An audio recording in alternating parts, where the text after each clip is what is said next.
আপনার বাড়িতে যদি কোনো বাচ্চা থাকে আর সে তেতো একদমই খেতে চায় না, কিন্তু আমরা বড়রা জানি তেতো আমাদের শরীরের জন্য কতটা উপকারী।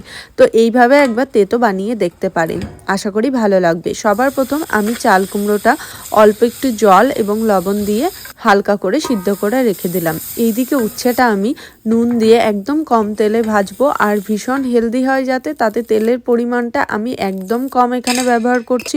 এরপর আমি কয়েকটা ছোট ছোট বড়ি এখানে ভেজে তুলে রেখে দেব। তারপর ওই একই কড়াইয়ে 1 টেবিল চামচ মতন আমি এখানে সর্ষের তেল দিয়েছি।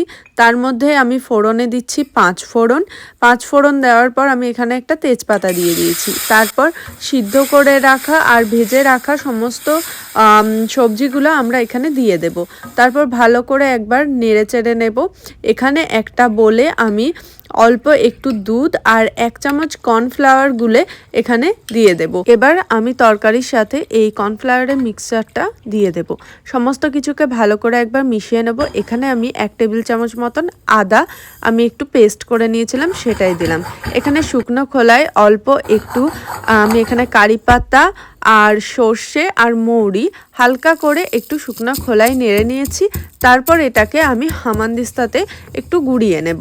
তারপর এই গুঁড়োটা একদম যখন সমস্ত সবজিগুলো সিদ্ধ হয়ে যাবে তখন ওপর থেকে একটু ছড়িয়ে দেব। আর অল্প আমি এখানে 1 চামচ মতন নারকেল কোড়া দিয়েছি। সমস্ত কিছুকে আবারও ভালো করে একবার মিশিয়ে নেব আর কিছুক্ষণ ফুটতে দেব। নামানোর আগে আমি অল্প একটু চিনি আর অল্প সামান্য একটু ঘি দিয়েছি।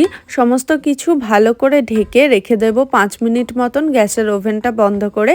তাহলেই কিন্তু আমাদের এই শুক্তো একদম রেডি। এই চাল কুমড়ো শুক্তোটা বাড়িতে অবশ্যই বানিয়ে দেখবেন, আশা করি সকলের ভালো লাগবে।